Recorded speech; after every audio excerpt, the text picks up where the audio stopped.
Bismillahirrahmanirrahim. Assalamualaikum warahmatullahi wabarakatuh. Alhamdulillahi rabbil alamin. Wassalatu wassalamu ala rasulillahil karimil amin. Sayyidina Muhammadin wa ala alihi wa sahbihi ajma'in wa ba'du. Faya ahbaballahi wa ahbaba rasulihi sallallahu alaihi wasallam. Usi nafsi wa iyyakum bitaqwallahi faqad fazal muttaqun. Fala tamutunna illa wa antum muslimun. Faqala ta'ala Ya ayyuhalladzina amanu taqullaha haqqa tuqatih wa la tamutunna illa wa antum muslimun. Yang insyaallah dimuliakan Allah Subhanahu wa taala, keluarga besar Kimia Farma tanpa kecuali, semoga seluruhnya izin mengawali dengan bermohon pada Allah Subhanahu wa taala senantiasa mendapatkan perlindungan, kesehatan dan bimbingan dari Allah Subhanahu wa taala sehingga dapat menata seluruh aktivitas pekerjaan yang diamanahkan dengan tataan yang baik, menghasilkan manfaat dan diridhoi oleh Allah Subhanahu wa taala. Pak Agus Chandra terkhusus tadi yang dalam perjalanan, semoga dimudahkan perjalanan, dibimbing aktivitas, mendapatkan hasil yang diharapkan dan tentunya diridhoi oleh Allah Subhanahu wa taala. Pak Yudi Rangkuti, terima kasih atas sambutan yang disampaikan. Mudah-mudahan jadi tali awal silaturahim di antara kita yang juga mengikat kebersamaan di keluarga besar Kimia Farma. Semoga menjadi keluarga yang baik. Keluarga dalam bahasa Arab disebut dengan ailah. Dari kata aul, artinya yang saling menopang, yang saling mendorong, yang saling menguatkan. Jadi kalau tadi sudah disebutkan keluarga besar, maka kehidupan keluarga dalam Kimia Farma diharapkan saling menguatkan, saling mendorong, saling menopang, sehingga dengan itu bisa menguatkan etos kerja yang diharapkan. Baik, dengan cepat pertemuan kali ini kita akan mencoba membahas tema yang diamanahkan kepada kami dari DKM Assalam, Pak Arif dan kawan-kawan, tentang etos kerja dan keikhlasan dalam tinjauan Al-Quran dan Sunnah Nabi SAW secara umum dalam tinjauan Islam. Kita akan membahas dulu beberapa hal terkait tema ini. Mengapa seorang manusia itu mesti bekerja? Ini hal dulu yang harus kita garis bawahi. Kemudian bagaimana cara bekerja yang baik? Kemudian yang ketiga, seperti apa pekerjaan itu punya nilai di hadapan Allah Subhanahu wa taala? Karena penting kita pertanyakan, jangan-jangan puluhan tahun kita bekerja, kita tidak punya nilai, tidak punya bekal dalam penilaian Allah Subhanahu wa taala. Sedangkan hukum mengatakan perpindahan keberadaan kita di setiap tempat itu membutuhkan bekal. Anda sekarang terhubung dengan kita, tadi dikatakan se-Indonesia. Sekarang kalau mau rapat dari Jakarta ke Bandung atau misalnya ke Medan, ke Surabaya, bukankah butuh bekal kita untuk berpindah kepada tempat itu? Bukankah harus ada yang disiapkan dalam menatap perjalanan kita, persiapannya, akomodasinya, dan sebagainya. Jadi Anda bisa bayangkan, berpindah ke tempat yang terbatas saja, masih dalam skala nasional di Indonesia, kita membutuhkan bekal yang cukup untuk menyukseskan pekerjaan kita. Sekarang, kita akan berpindah ke tempat yang lebih jauh lagi, dengan dimensi yang berbeda. Bekal apa yang akan kita bawa? Apakah pekerjaan yang kita tunaikan sekarang ini, materi yang kita dapatkan sampai kemudian kita wafat dan berpindah kepada tempat yang lain, itu adalah bekal yang sesungguhnya yang selama ini kita cari. Seperti apa pekerjaan yang kita lakukan punya nilai. Di saat yang bersamaan, yang dengan nilai itu menjadi sebuah bekal yang kita bawa pulang. Itu yang akan menjadi concern kajian kita di siang hari ini, dalam waktu yang sangat singkat dan padat. Mudah-mudahan ada poin-poin yang bermanfaat untuk kita semuanya. Semoga guru-guru kita yang telah mengajar tadi disebutkan Syekh Ali Jabir Allah yarham, dirahmati Allah Subhanahu wa taala, ilmunya bermanfaat kepada kawan-kawan khususnya. Tadi ada Ajim, kemudian juga ada Ustaz Das Latif dan yang lainnya. Semoga seluruhnya Allah jaga dengan kesehatan, kemuliaan, memberikan pencerahan untuk warga negara Indonesia khususnya sehingga kita hidup dalam keadaan harmoni. Baiklah, kita mulai dengan tinjauan yang pertama. Kenapa manusia bahkan umumnya mesti bekerja? Baik, manusia disebut dengan manusia itu memiliki 3 unsur utama pembentuknya. Dan ini standar, ya, semua orang memahami dengan akal kita mengetahui. Disebut manusia tersusun dari 3 bagian. Kalau di kesehatan, di biologi, di kedokteran ada anatomi tubuh, ya. Kalau di spiritual, di keagamaan, di Islam khususnya itu ada anatomi manusia. Disebut manusia ada 3 unsur, ya, yang menyulam kemanusiaannya. Pertama ada fisiknya. Fisik dalam bahasa Arab disebut dengan jism. Segala yang terkait dengan fisik disebut dengan jasmani. Sudah diserap ke dalam bahasa Indonesia, kita katakan jasmani. Senam kesehatan jasmani. Senam yang kita lakukan untuk membuat dan mensupport, ya, menstimulus supaya fisik kita sehat, memenuhi kebutuhan fisik. Kemudian ada yang kedua adalah rohnya. Roh ini motor penggeraknya, ya, spiritnya, generatornya. Nggak mungkin ini fisik bisa bergerak, tubuh kita bisa bergerak kalau nggak ada rohnya. Segala yang terkait dengan roh disebut dengan rohani namanya. Baik, karena itulah kemudian bahkan di kimia farma ada divisi rohaninya, kerohanian. Yang diwakili untuk umat Islam ada masjidnya dan turunan-turunannya. Untuk memberikan keseimbangan pada kebutuhan roh kita, supaya bisa mendorong fisik bekerja lebih baik. Kemudian yang ketiga, ada pengikat hubungan antara roh dengan fisik, yaitu akal. Akal ini nanti yang akan menerima informasi dari roh, sekaligus perintah yang akan dieksekusi oleh fisik. Dan subhanallah, masya Allah, sepersekian detik saja Allah menciptakan sistem ini, ya sepersekian detik semua perintah berjalan dieksekusi. Dan ini mustahil ada yang bisa membuat seperti ini kecuali sang pencipta yang maha kuasa, yaitu Allah subhanahu wa ta'ala. Karena itu Allah menyebut dirinya di Quran dengan Khaliq. Quran surah ke-15 ayat ke-28. Wa idh qala rabbuka lil malaikati inni khaliqum basyara. Akulah pencipta manusia itu dengan segala sistem yang berjalan di dalamnya. Nah, penciptaan ini tentunya Allah sempurnakan dengan pemenuhan nutrisi dan bekal-bekalnya. Ini kalau nggak diberikan nutrisinya, seperti Anda lebih mengetahui ya dalam ilmu kesehatan, ini manusia kalau nggak dapat nutrisinya, nggak bisa berkembang berkehidupan. Lemah dia, bahkan bisa kemudian menghadirkan pada kematian. Nah, maka tiga elemen ini, tiga unsur ini, dia butuh kemudian supportnya, butuh nutrisinya, dan semua akan saling bersinergi, berpadu, nggak bisa terpisah sendiri. Hilang salah satu, maka hilang fungsi kemanusiaannya. Rohnya hilang, maka meninggal dia. Kan? Akalnya hilang, jadi hewan dia. Ya, hewan itu kan cuma roh dengan fisik yang nggak ada akalnya. Ya, akal dengan roh saja, fisik nggak ada, ya gentayangan namanya, gitu kan? Maka ketiganya mesti ada, hadir, berpadu, dan terpenuhi kebutuhannya. Baik, kita bicara tentang roh. Roh butuh nutrisi, roh butuh makanan. Apa nutrisinya? Nutrisinya adalah ibadah. Ya, Quran surah ke-17 misalnya Al-Isra ayat 85. Wa yas'alunaka 'anir roh. Mereka banyak bertanya kepada Muhammad SAW tentang esensi roh. Apa hakikatnya? Apa kebutuhannya? Qulir roho min amri rabbi. Katakan semua urusan terkait dengan roh itu semua sumbernya ada dari Allah Subhanahu wa ta'ala. Allah yang maha mengetahui, karena dari Allah kebutuhannya pun Allah siapkan khusus. Ya, makanya roh mesti dapat nutrisi. Kalau dia nggak diberikan nutrisinya, lemah dia, gelisah dia. Ya, roh itu sampai ke dalam diri kita, menjadi nafas namanya. Jadi kalau sudah sampai kepada fisik, menyatu, jadi nafas. Diserap ke dalam bahasa Indonesia menjadi bernafas. Ya, dengan nafas itu muncul kehidupan. Quran surah ke-91 Asy-Syams di ayat 7 sampai dengan ayat 10. Wa nafsin wa ma sawwaha, dan demi nafas yang sempurna tercipta. Kapan? Saat ruh masuk ke dalam tubuh kita. Quran surah 15 di ayat ke-28 sampai 30-nya. Ya, wa idz qala rabbuka lil malaikati inni khaliqum basyara min salsalin min hama'in masnun fa idza sawaituhu wa nafakhtu fihi min ruhi. Di ketika rohnya masuk, sempurna keadaannya itu. Jadi bernafas dia. Nah, ini butuh nutrisi, butuh support. Nafas tempatnya di dalam kolbu. Ya, kolbu. Di dalam kolbu inilah ada unsur kehidupan kita. Bukan hati dalam konteks fisik ya, tapi ini titik spiritual yang menggerakkan kehidupan kita. Di kolbu ini, teman-teman sekalian, saudara-saudariku, itu bersemayam nafas di dalamnya.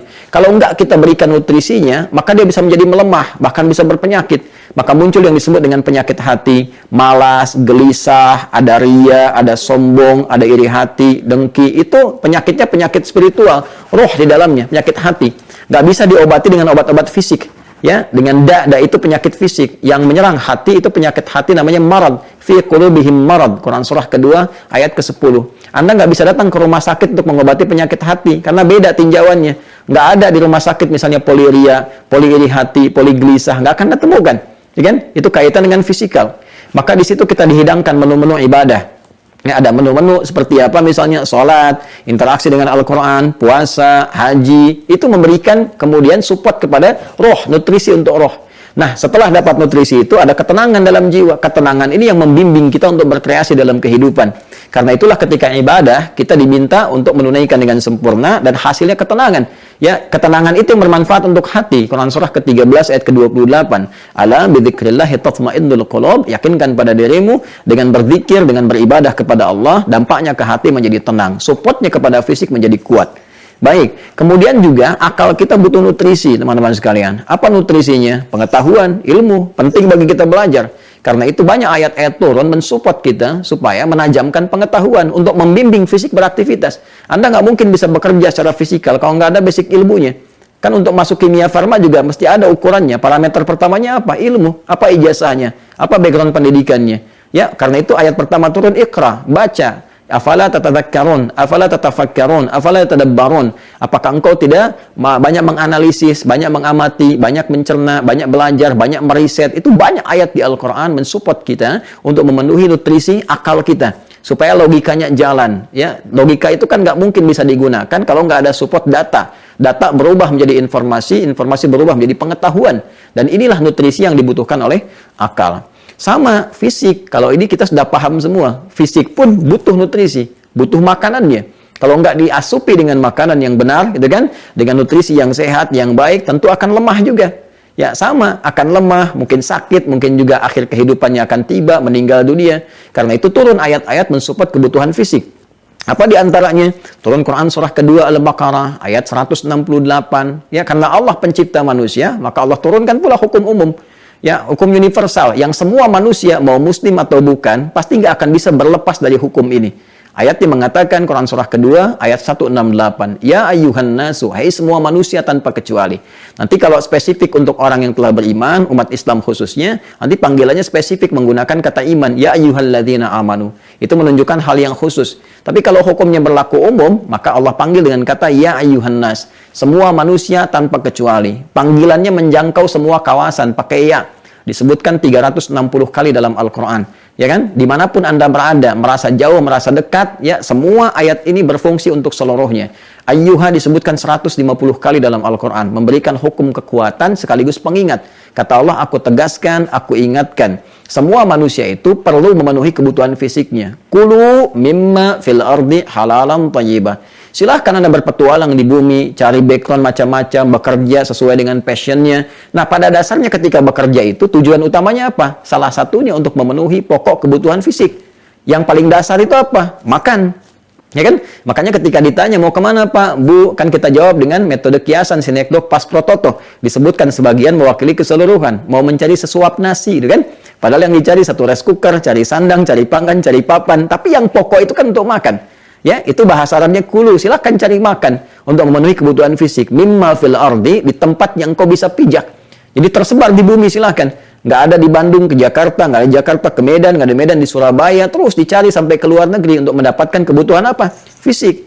Dengan cara bagaimana? Halalan, mencari dengan cara yang legal. Kalau tidak legal bermasalah nanti. Makanya perhatikan hukumnya. Di keluarga besar kimia farma ada aturan, ikuti. Tidak diikuti aturannya bermasalah. Di tata negara kita ada aturan, diikuti. Tidak diikuti bermasalah. Di hukum syariat kita pun ada aturan, ya kan? Maka diikuti. Kalau tidak bermasalah secara spiritual.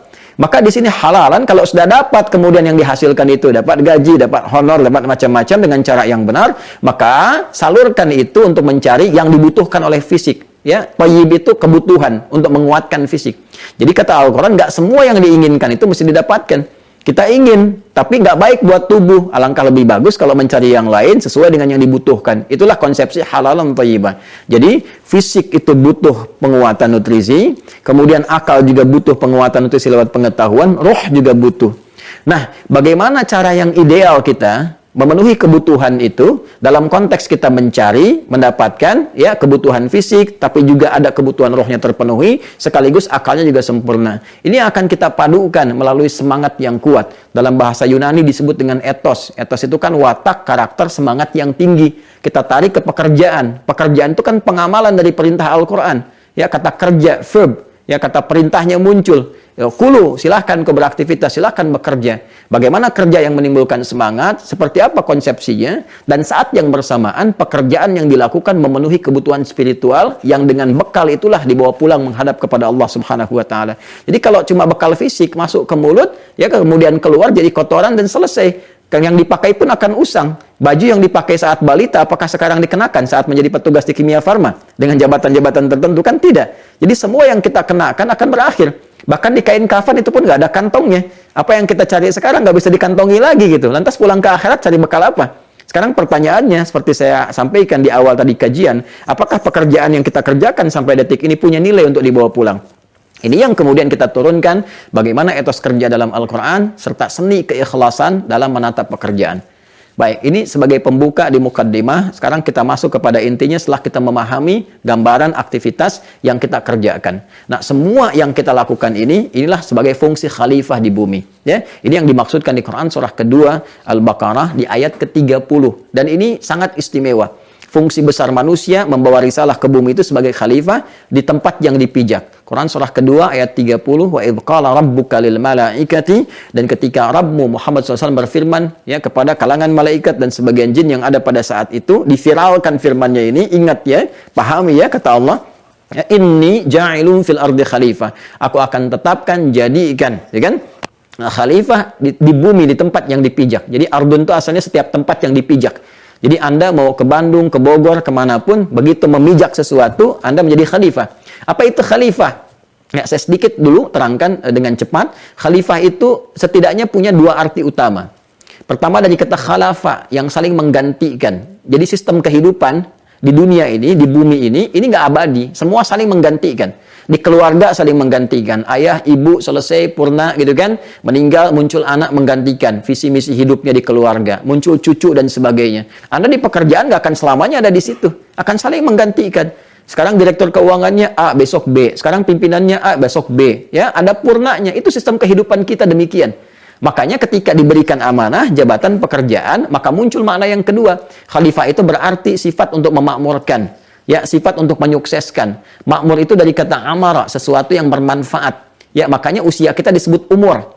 Kenapa disebut umur? Untuk menunjukkan kesan sepanjang diberikan usia, hadirkan yang bermanfaat. Hadirkan yang baik-baik. Ini mata sudah berapa kali dipakai yang tidak bermanfaat.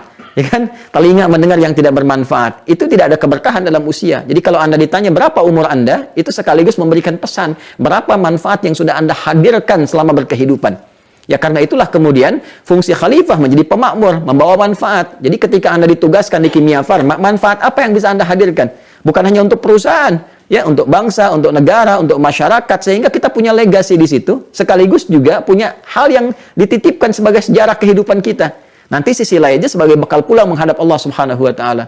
Kemudian punya juga makna kesuksesan, dimanapun bekerja sampai ke titik yang tertinggi. Yang sukses, yang baik, capaian tertinggi. Jangan tanggung. Anda bekerja di mana, capai yang paling tertinggi sesuai dengan background ilmu yang telah kita dapati. Itu risalah keislaman kita.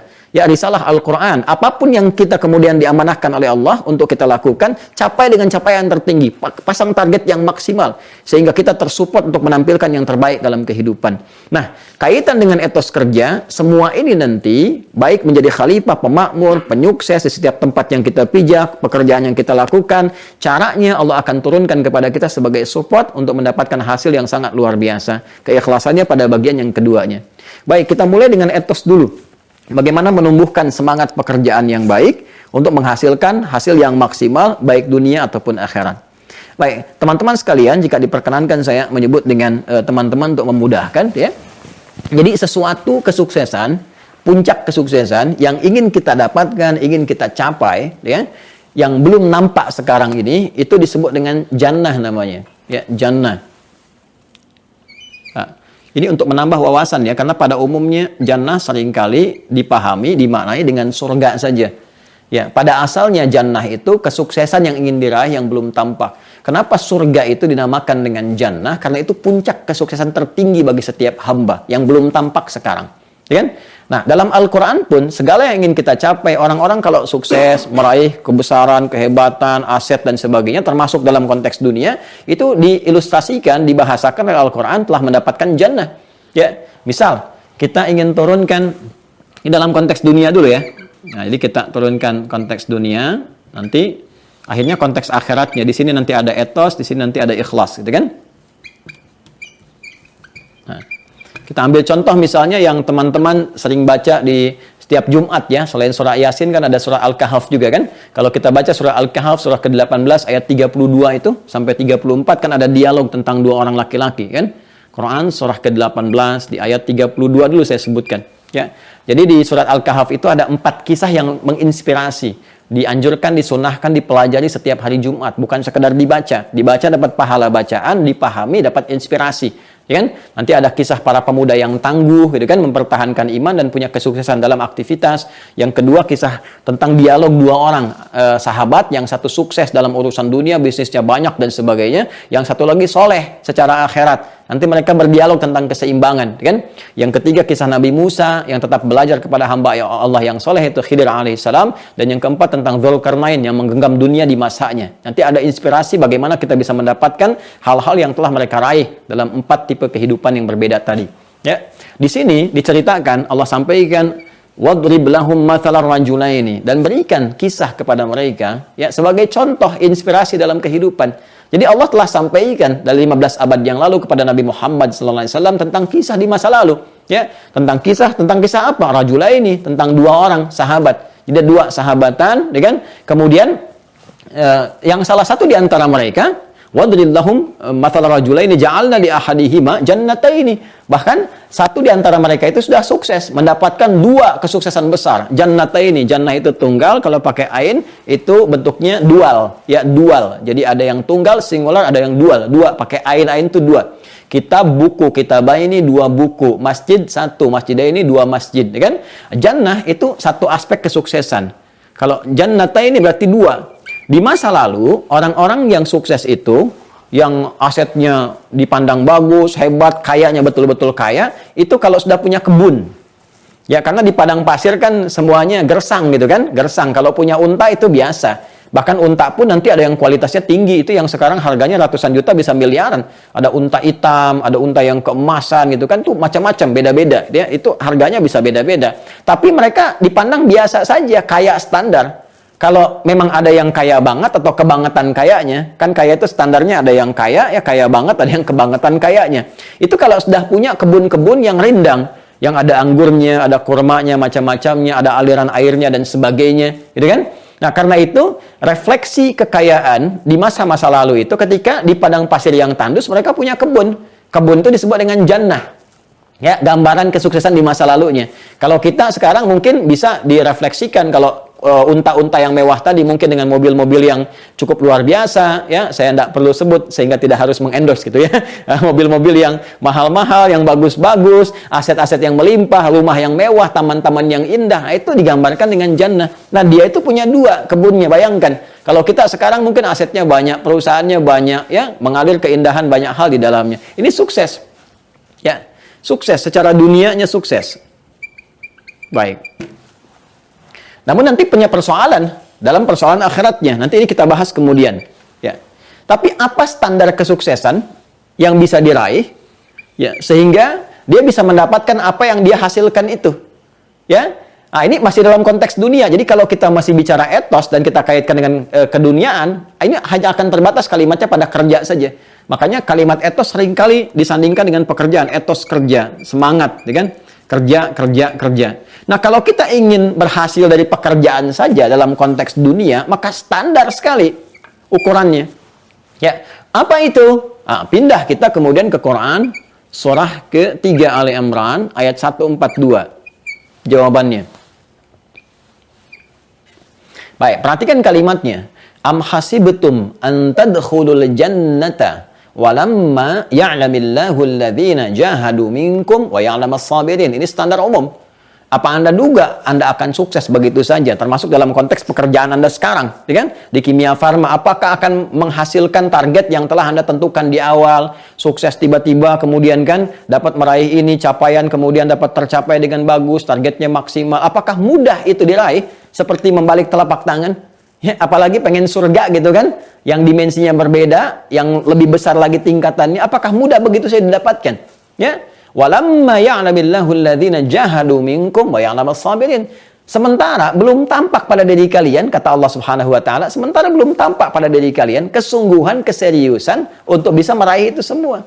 Jadi kalau cuma syaratnya untuk berhasil, sukses, ya kan? Meningkatkan etos kerja kita supaya kita bisa meraih hasil yang didambakan dalam konteks pekerjaan, maka petunjuk Al-Qur'an sederhana. Satu, kerja yang sungguh-sungguh, yang serius. Ya, ini dari kata al-juhdu turunannya.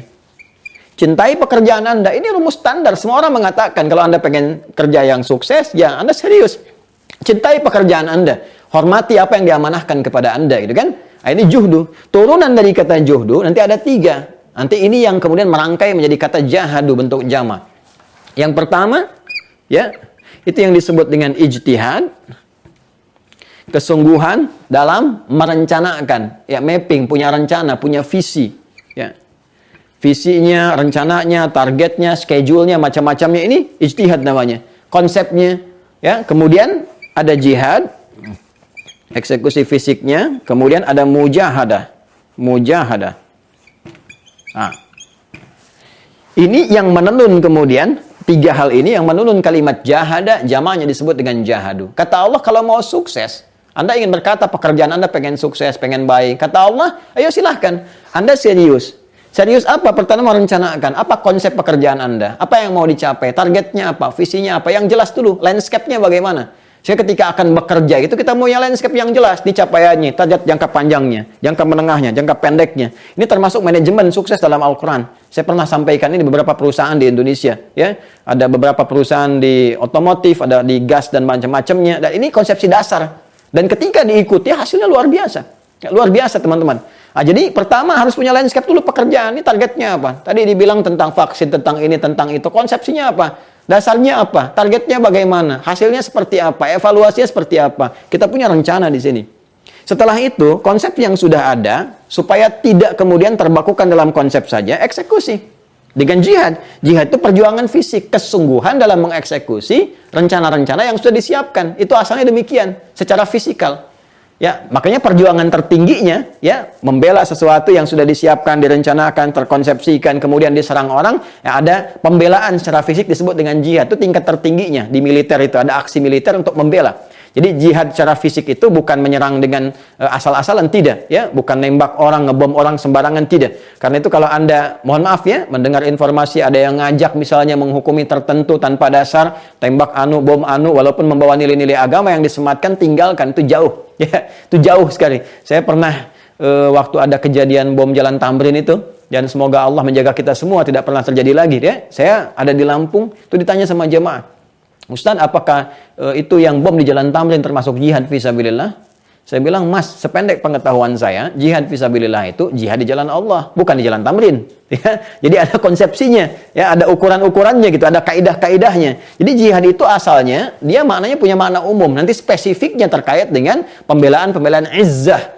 Ya, yang dimotivasi oleh spirit agama, nanti bonusnya itu terkait dengan aspek kehidupan kita, seperti kemerdekaan yang pernah kita dapatkan. Saya bahas kemarin tentang korelasi makna jihad, perjuangan dengan melahirkan kemerdekaan. Sampai diapresiasi di preambul Undang-Undang Dasar 1945 atas berkat rahmat Allah yang Maha Kuasa, gitu kan? Jadi kita pengen, dan dengan didorongkan oleh keinginan luhur, pengen kita merdeka, keinginan luhur.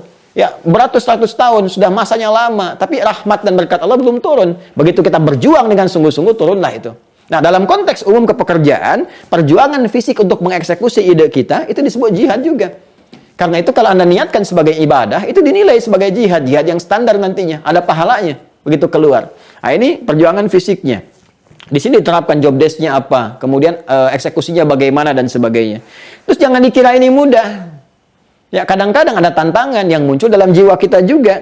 Ya, perjuangan untuk mengatasi sikap emosional kita. Mungkin ada beda pendapat, kadang-kadang malas, kadang-kadang gelisah, gitu kan? Kadang-kadang nggak stabil perasaan diri kita, ada pesimis, gitu kan? Melihat nih kayaknya prospeknya nggak bagus, terjadi kegelisahan dan sebagainya. Nah, ini perjuangan mengelola diri kita, emosi kita, disebut dengan mujahadah namanya.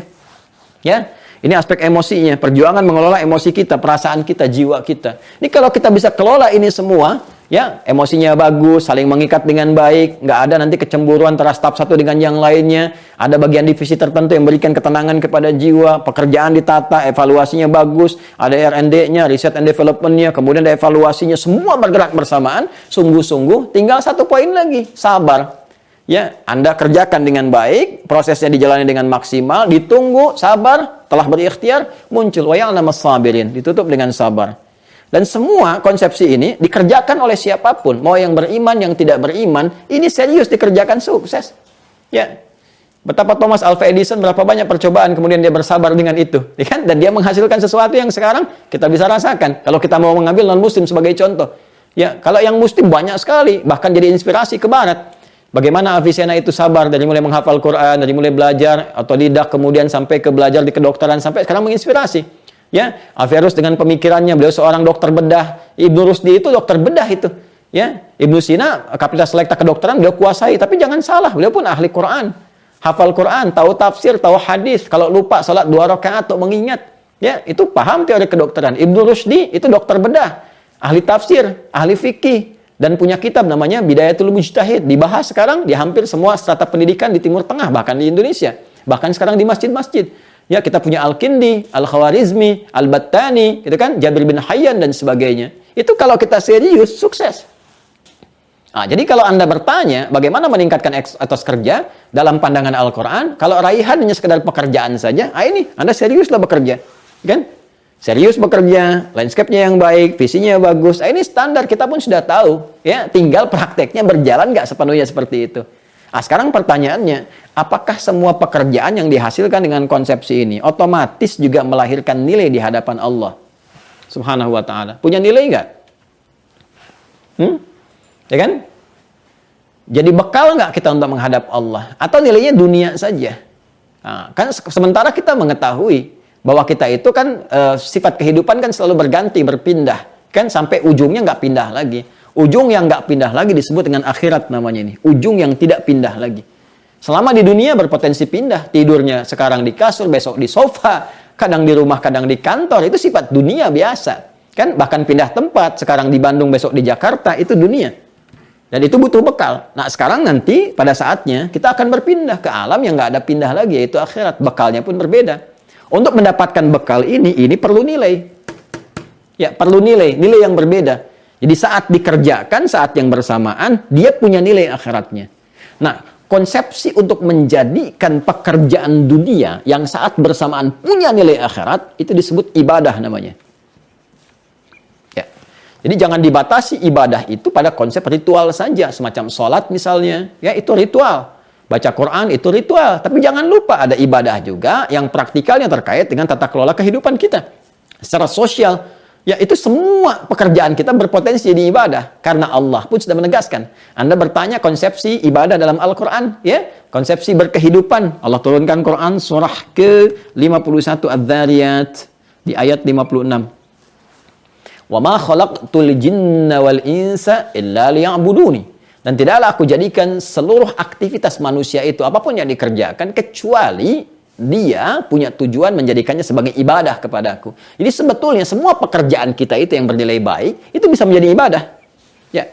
Dan saat semua menjadi ibadah ini, teman-teman sekalian, maka pekerjaan kita akan punya nilai, ya, punya perubahan warna, punya pandangan tersendiri dari Allah. Pekerjaan dalam bahasa Arab disebut dengan amal namanya. Amal. Amila ya'malu amalan. Amal. Amal itu pekerjaan. Ya, kerja itu amal. Saya sedang beramal, sedang bekerja namanya. Oke? Nah, ketika pekerjaan ini kemudian diisi dengan nilai ibadah, maka dia akan punya nilai di sisi Allah, diapresiasi, yang menandakan dia punya nilai tertentu untuk bekal pulang. Ya, apa nilai yang Allah berikan kepada amal ini? Dinilai oleh Allah sebagai sesuatu yang baik. Sesuatu yang baik menjadi ibadah disebut namanya dengan saleh. Saleh. Kita sebut dengan saleh, gitu kan? Saleh. Ya, maka muncul istilah amal saleh. Ada amal saja, ada amal saleh. Itu berbeda, teman-teman. Kalau amal saja itu pekerjaan, rutin sifatnya, netral dia. Ya, Anda bekerja, tidak bersentuhan dengan yang haram, nggak melanggar, gitu kan, dan sebagainya. Tapi kerja aja, nggak ada niat yang lain. Itu pekerjaan, rutinitas namanya. Berangkat gelap, pulang gelap. Ya, nggak ada perbedaan. Jadi Anda nggak bisa bedakan antara yang beriman dengan yang belum beriman. Terus peran iman Anda di mana? Ya kan? Saat kita pulang kan iman yang menentukan. Maka bagaimana pekerjaan ini punya kualitas di sisi Allah Subhanahu wa taala yang dengan kualitas itu otomatis akan memberikan dampak juga kepada aspek dunianya. Ya, maka dinilailah oleh Allah, jadikan itu ibadah sehingga menjadi soleh. Karena itu di dalam Al-Quran kata iman seringkali bersanding dengan amal soleh. Ya. Ini sebentar lagi mau asar kan? Ada surat Al-Asr, surah 103. Wal asr, innal insana lafi khusr, illa alladhina amanu wa amilus salihat. Jadi orang beriman itu pasti imannya mendorong dia untuk menjadikan perbuatannya itu baik, soleh. Dan soleh itu punya dua dimensi, baik dalam urusan dunia dan punya nilai akhiratnya. Karena itu kalau sekarang bergabung, belajar dengan kami sekarang ini di keluarga besar Pertamina, di keluarga besar sekarang Kimia Farma, Anda mengatakan misalnya beriman. Coba saya tanya kepada Anda, yang ikut pengajian sekarang beriman tidak? Anda katakan saya beriman. Sekarang tolong buktinya apa? Karena iman itu butuh pembuktian. Kata Allah kalau sudah beriman, Anda buktikan imannya. Quran surah ke-20 Thaha di ayat ke-14. Innani anallahu la ilaha illa ana iman fa'budni. Buktikan iman lewat ibadah. Kata Allah kalau Anda menuhankan Allah, yakin nggak ada Tuhan selain Allah, beriman kepada Allah, buktikan imannya. Nah, komitmen kita membuktikan iman itu lewat ibadah. Ibadah itu wujudnya amal soleh. Dampaknya kepada dunia, perbuatannya baik. Jadi kalau kita mengatakan pegawai yang beriman, pekerja beriman, direktur beriman, manajer beriman, pasti akan memberikan dampak baik pada pekerjaan. Jadi kalau ada di kimia farma misalnya mengatakan beriman, etos kerjanya berkurang, nggak disiplin, nggak jujur, atau bahkan melanggar, ini bukan sekedar melanggar tata kerja, tapi ada tata kelola iman yang tidak maksimal dalam dirinya. Jelas ya? Nah, ketika kita jadikan ini sebagai amal saleh, teman-teman sekalian, nah, maka perbuatan itu akan punya nilai. Apa nilainya? Nilainya disebut dengan hasanah namanya. Hasanah. Nah, dan ini ada konsepsinya. Jadi kalaupun Anda namanya Ibu Hasanah, Pak Hasan, tapi tidak mengerjakan konsepsi ini, tetap nggak punya nilai. Ya. Jadi ketika dikerjakan untuk menjadi amal soleh, jadi baik, semua potensi ya, dari bangun tidur sampai tidur lagi, itu berpotensi, punya nilai di hadapan Allah, ada poinnya. Ketika kita kerjakan, maka dia menjadi hasanah. Ya, dinilai oleh Allah, nih ada poinnya. Poinnya bagaimana? Ini pelajaran agama ya, di spiritual. Dilihatnya nanti saat pulang kepada Allah menjadi bekal. Ya kalau sekarang kita yakini, kita imani, kita kerjakan, kan nggak rugi juga kita niatkan demikian. Nanti begitu selesai, kita akan lihat bekalnya saat pulang menuju Allah. Karena itulah kita diminta urusan akhirat yakin. Al-Baqarah ayat 4, wabil akhirati hum yuqinun. Nah, nilai yang dituliskan untuk kita setiap mengerjakan sesuatu, kalau jadi ibadah 10 poin. Ya, teorinya di Quran surah ke-6, keterangannya, surah ke-6 Al-An'am, ayat 160. Man jaa'a bil hasanati falahu asyru amthaliha. Siapa yang mengerjakan satu perbuatan, punya nilai hasanah, amalnya soleh, benar, punya penilaian dari Allah, dia dapat 10 poin. 10 ini yang disebut dengan ajrun namanya. Lahum ajrun ghairu mamnun. Diterjemahkan ke bahasa Indonesia dengan pahala. Ya. Jadi jangan dikira sholat saja yang berpahala, tidak. Baca Quran saja yang berpahala, tidak. Kerja Anda pun, saya, kita, itu bisa berpahala. Punya nilai akhiratnya. Ini yang bekal pulang, ini yang dibawa nih. Hasil ini tidak. Makanya kita katakan telah meninggal dunia. Bukan hanya kita yang meninggalkan dunia. Semua perangkat dunia tinggal. Semua tinggal. Apa Anda kira meja kerja Anda akan ikut? Jangankan ke alam akhirat, ke alam kubur saya tidak ikut. Ya kan? Tidak akan dilepas dengan semua perangkat dunia. Cukup dibalut dengan kain kafan, selesai diantar ke kuburan. Ya kan? Apa yang dipertaruhkan? Dipertaruhkan ini amal solehnya. Ya kan? Punya ini enggak saat untuk pulang nanti itu? Nah, itu setiap dikerjakan 10 poinnya. Tergantung amalannya nanti. Jangan menghitung begini. 1, 2, 3 terlalu kecil. Ya kita ke masjid saja untuk ibadah. Ini ada harus Masjid As-Salam gitu kan. Di tempat Anda bekerja. Itu datang ke situ saja dengan niat ibadah. Belum dikerjakan ibadahnya. Belum sholat, belum baca Quran, belum i'tikaf. Itu dapat 25 poin di hadis Muslim. Jarak 1 ke 2-nya 500 tahun. 2 ke 3 500 tahun. Banyak sekali. Kita lihat nanti saat kembali kepada Allah. Ditampakkan saat akan meninggal. Dalam sakarat gitu kan. Itu sakarat itu akan nanti ada kebiasaan yang kita kerjakan. Orang yang biasa maksiat akan dengan maksiatnya. Orang biasa meracau akan dengan kekacauan kata-katanya. Orang yang biasa beramal dengan baik akan lahir dengan kebaikannya. Karena itu ketika dia wafat nanti akan wafat ditampakkan amalnya. Bahagia dia, senang, tenang dia, nyaman, senyum dia. Itu yang disebut husnul khatimah. Ya ayyatuhan nafsul mutmainnah, jiwa yang tenang, nyaman karena diperlihatkan. Ya. Pak, jelas ya? Nampak ya? Nah, ini gambaran konsepsinya teman-teman sekalian. Karena itu kita sering berdoa. Doa yang standar, yang general bahkan. Sifatnya umum kita mohonkan. Supaya perbuatan, semua pekerjaan kita di dunia yang baik itu jadi punya poin. Jadi hasanah. Dan ini bisa kita lihat di akhirat. Ketemu hasanahnya di akhirat. Kita berdoa dan doanya diajarkan di Quran surah kedua Al-Baqarah. Ayat 201. Ya. Di paling kanan sebelah bawah di mushaf standar. Wa minhum, dan di antara manusia itu mayyaqulu, ada yang seringkali berdoa kepada Allah untuk dibimbing. Dia mengatakan Rabbana atina fid dunya hasanah wa fil akhirati hasanah wa qina adzabannar. Ya Allah, mohon bimbing kami untuk berikan kepada kami bimbingan untuk menjadikan semua pekerjaan dunia kami punya poin akhirat. Dan di akhirat itu hasanah itu akan tampak lagi ya Allah, ya kan? Dan di situ kami mendapatkan rahmat menjauhkan kami dari ancaman-ancaman neraka-Mu. Itu gambarannya. Nah, sekarang pertanyaannya, bagaimana satu pekerjaan itu amal menjadi soleh, menjadi ibadah, punya nilai hasanah, dapat pahala, pulang menghadap Allah, Anda bekerja, pahala dapat, meninggal pulang punya bekal. Kan? Maka diteruskan ayatnya. Kalau tadi di Quran surah 51, ayat 56 Allah menyampaikan ini, wa ma khalaqtul jinna wal insa illa liya'budun. Tidaklah aku jadikan jin dan manusia, biarkan jin dengan alamnya, kita bicara alam kemanusiaan ya. Kalau kita bawa spiritnya ke manusia saja, gitu kan? Tidaklah aku ciptakan manusia itu kecuali untuk menata kelola kehidupannya jadi ibadah, supaya punya 2 poin sekaligus. Nah, bagaimana cara ibadah yang benar itu? Maka dijawab di Quran surah ke-98 Al-Bayyinah di ayat ke-5. Ya, dijawab, wa ma umiru, dan tidaklah mereka diperintahkan dalam beraktivitas itu illa liya'budullaha, kecuali untuk menjadikan semua kegiatan itu sebagai ibadah karena Allah, diniatkan karena Allah. Satu, niat lillah. Niat karena Allah. Ini. Yang kedua, mukhlishina lahuddin. Mukhlis itu orangnya, orang yang ikhlas. Jadi frame-nya itu rumusnya IA, kan? IA, kalau ada IA itu frame-nya, keadaannya. Orangnya itu rumusnya MUI, MUI. Jadi kalau Anda temukan IA, pasti orangnya UI. Ya.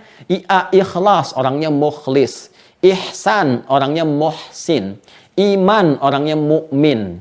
Islam, orangnya muslim. Gampang ya? Gampang ya, bahasa Arab gampang kan? Nah, jadi ikhlas, ya, itu frame-nya, gambarannya, spirit keadaannya. Orang yang mukhlis, kata Allah, nggak diperintahkan kita kecuali untuk menjadikan tata kelola kehidupan ibadah kita itu sebagai ibadah. Ya, pertama niatkan karena Allah, kedua tunaikan dengan ikhlas. Ya, ini dikuatkan di hadis Nabi riwayat Al-Bukhari, Kitab Bad'ul Wahyi, nomor hadis yang pertama. Ya, dari Umar bin Khattab radhiyallahu taala anhu, beliau menyampaikan qala Rasulullah sallallahu alaihi wasallam bersabda, perhatikan kalimatnya, innamal a'malu, sungguh semua jenis perbuatan itu. A'mal jamak dari kata amal. Ya, amal jamaknya a'mal. Ya, dia. Innamal a'malu, innama adatul hasri, huruf pembatas yang menjadikan informasi terbatas pada hal tertentu saja. Oke? Okay? Baik, innamal a'malu, sungguh semua pekerjaan itu yang kita tunaikan, yang baik-baik, ya, terbatas bin niat kepada niatnya. Jadi, semua pekerjaan kita itu akan menjadi apa dinilai oleh Allah bergantung pada niat kita. Ya. Walikulli imri'in ma nawa, innamal a'malu bin niat. Ya, sungguh semua amal pekerjaan bergantung kepada niatnya. Ya, dan dari semua yang kita kerjakan itu akan dihisab berdasarkan niatnya masing-masing. Maka, rumus pertama untuk menjadikan pekerjaan itu menjadi ibadah, apapun itu selama dia baik, maka niatkan untuk Allah. Bekerja lillah. Ya, bukan hanya mencari dunia. Jadi kalau cuma sekedar cari dunia, jangankan kita yang beriman, yang belum beriman pun itu bisa melakukan itu. Pasti ada bedanya. Ya betul, nanti feedbacknya dunianya dapat. Ya, karena nanti meniatkan karena Allah berarti menjaga hukum-hukum Allah.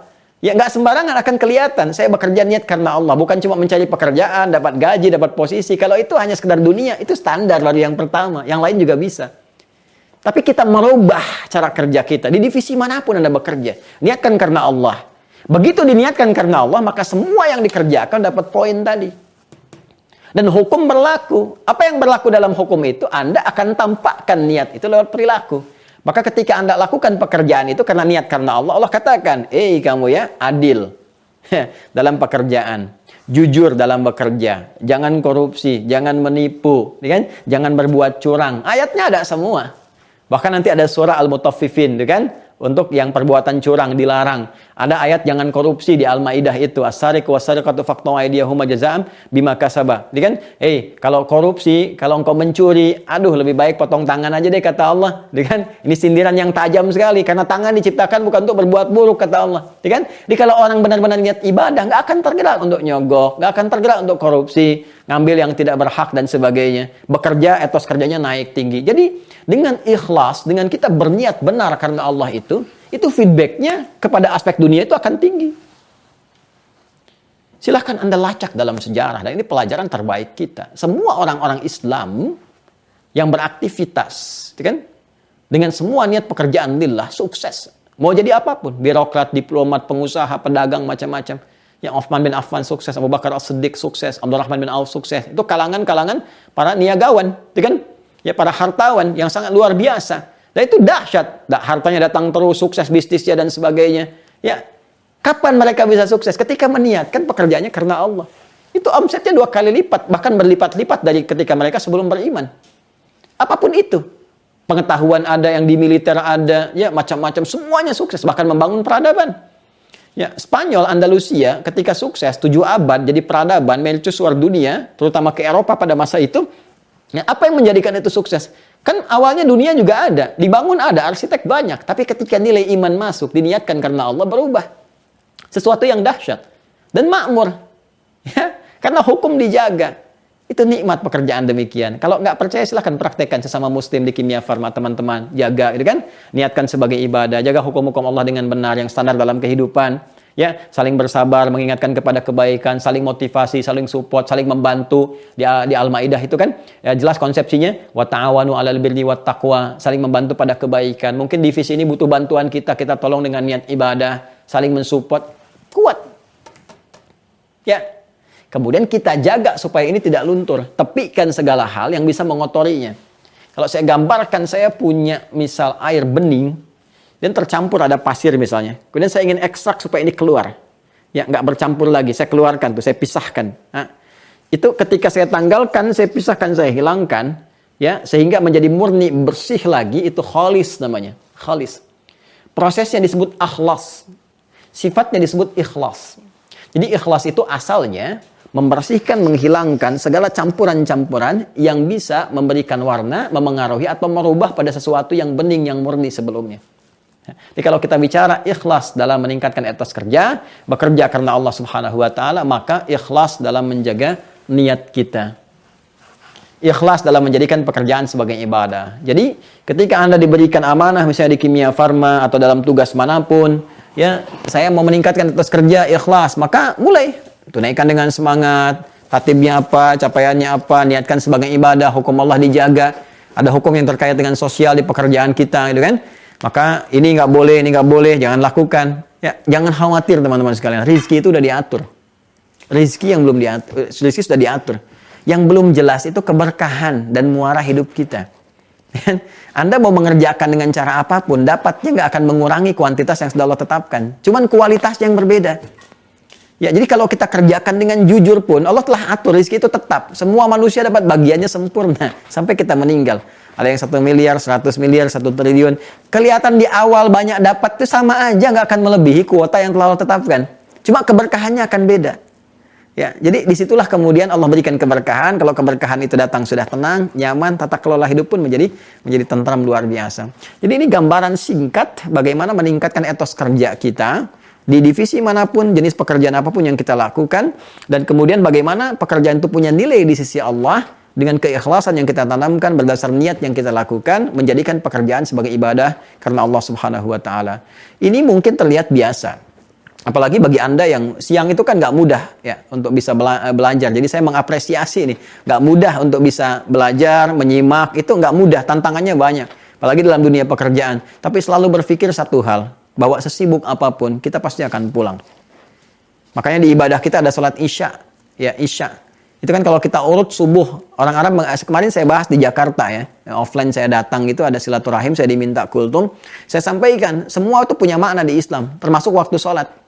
Ya, kenapa subuh disebutnya dari kata asbah? Asbah itu sesuatu yang punya rencana, yang jelas. Kalau orang Arab tanya, kaifa asbaht? Bagaimana kabarmu pagi ini? Asbahtu bi khair. Saya baik dan sudah siap dengan rencana. Jam 7 saya ngapain, jam 8 begini, jam 10 begini dan sebagainya. Ya. Kenapa sholat pertama disebut dengan sholat subuh? Memberikan kesan bahwa setiap orang Islam yang bangun tuh pertama harus punya rencana yang jelas untuk dilakukan di hari itu. Jangan sampai Anda ditanya nanti jam 2 kemana ya? Oh, saya belum tahu ya. Tidak, orang Islam itu sudah punya tata kelola yang jelas. Ya, punya tata aktivitas yang terukur. Kemudian fajar, ada hubungan pancaran iman dalam dirinya. Pancaran kebaikan disebut fajar, pancaran keburukan disebut fujur namanya. Makanya ketika azan dikumandangkan subuh, dipanggil kita, ada getaran di jiwa kita, fajar. Kenapa kemudian kita datang kepada Allah dulu? Kita punya rencana yang kita siapkan. Kan kita nggak tahu Allah ridho atau tidak. Ya, lancar atau tidak. Makanya kita bawa dalam sholat, mohon kepada Allah. Minta kemudahan, minta bimbingan, minta kelancaran. Dalam sujud kita minta. Karena itu bahkan berdiri pun kalau benar hadis qudsinya mengatakan wa idza qala al-'abdu iyyaka na'budu wa iyyaka nasta'in, kalau hamba berkata iyyaka na'budu wa iyyaka nasta'in dalam salat, sekarang kami salat ya Allah, kami menyembahmu dan kami ini punya rencana, punya masalah begini, mohon ya Allah solusi. Kata Allah dijawab di hadis qudsi, hadza baini wa baina 'abdi wa li 'abdi masal. Ini komitmen perjanjian antara aku dengan hambaku. Kalau hambaku benar salatnya memohonnya, aku berikan apa yang dia minta.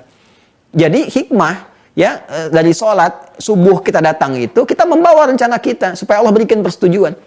Kemudian sampai siang datang, sudah terang, ya siang itu bahasa Arabnya nahar. Tapi sampai siang itu pekerjaan Anda punya nilai enggak? Berhasil enggak? Capaian dunianya ada, capaian akhiratnya bagaimana? Makanya disebut dengan zuhur. Zuhur itu sesuatu yang terang, nyata, ada idhar di ilmu tajwid. Ya, makanya diminta kita datang lewat sholat lagi. untuk menyampaikan. Sampai siang ini, ya Allah, aku telah lakukan apa yang Kau perintahkan. Mohon berikan kelancaran seperti apa yang Kau janjikan. Dievaluasi, punya nilai enggak?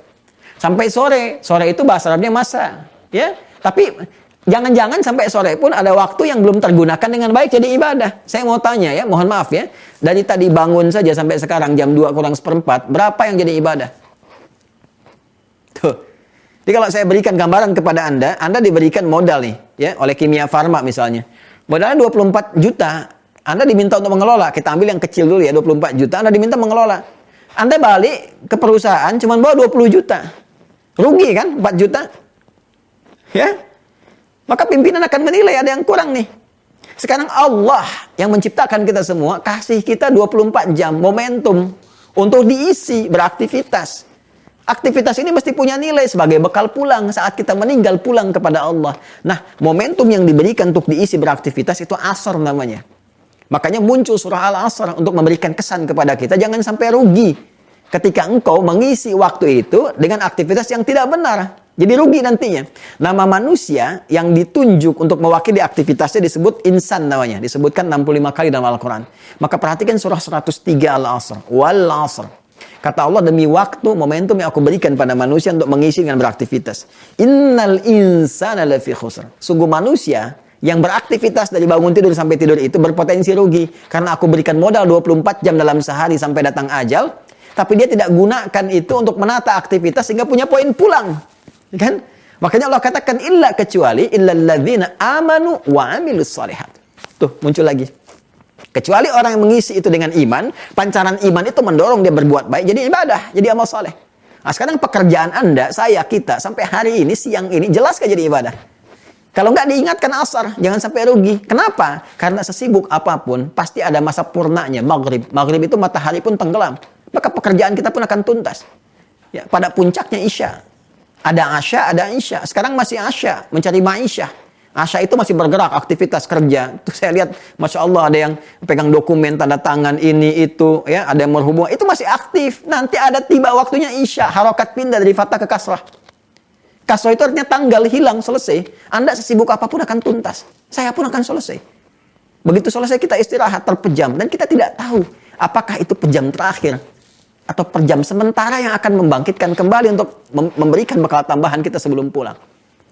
Karena itu sesibuk apapun, pasti kita akan pulang. Kita akan kembali.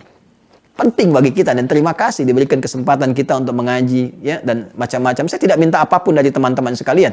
Ya, saya hanya mengingatkan untuk risalah yang dibawa bahwa satu saat kita harus mengisi dengan nilai kebaikan dan manfaatnya ada untuk urusan dunia kita, dunia dan akhirat. Ada keseimbangan di dalamnya.